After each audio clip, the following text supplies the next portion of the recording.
అందరికీ నమస్కారం. ఈరోజు మనం తల్లిదండ్రుల పోషణ సంరక్షణ చట్టం 2007 గురించి తెలుసుకునే ప్రయత్నం చేద్దాం. నా పేరు నాగిరెడ్డి. నేను ఫీల్డ్ రెస్పాన్స్ ఆఫీసర్గా నల్గొండ జిల్లాలో సేవలు అందిస్తున్నాను.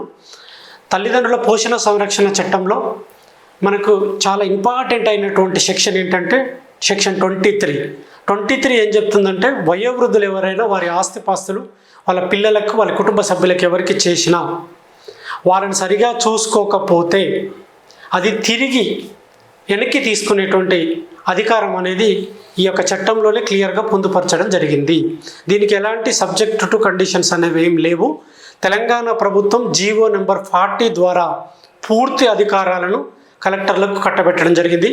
ఎవరైనా తల్లిదండ్రులని నిర్లక్ష్యం చేసినా, వాళ్ళని పట్టించుకోకపోయినా, వారి పట్ల అశ్రద్ధగా ఉన్నా బీ కేర్ఫుల్. సెక్షన్ 23 ద్వారా వాళ్ళ దగ్గర నుంచి ఏమైతే ఆస్తిపాస్తులు ఉన్నాయో అవన్నీ కూడా తిరిగి వారికే సంక్రమించేటువంటి చట్టం అనేది ఇది చాలా పవర్ఫుల్గా ఉన్నటువంటి చట్టం. దయచేసి ఎవరు కూడా వాళ్ళ పేరెంట్స్ని నిర్లక్ష్యం చేయకుండా ఇప్పటి నుంచన్నా అప్పుడప్పుడు ఫోన్ చేసి పలకరించడం, వాళ్ళకి కావలసినటువంటి సౌకర్యాలన్నింటినీ సమకూర్చడం చేసినట్లయితే మీరు ఇలాంటి చట్టాలకి దూరంగా బతకడానికి అవకాశం ఉంటుంది. కాబట్టి దయచేసి మీ అందరికీ కూడా విజ్ఞప్తి చేస్తా ఉన్నాను, తల్లిదండ్రులని మంచిగా చూసుకోవాలని ఈ సందర్భంగా అందరికీ తెలియజేస్తున్నాను.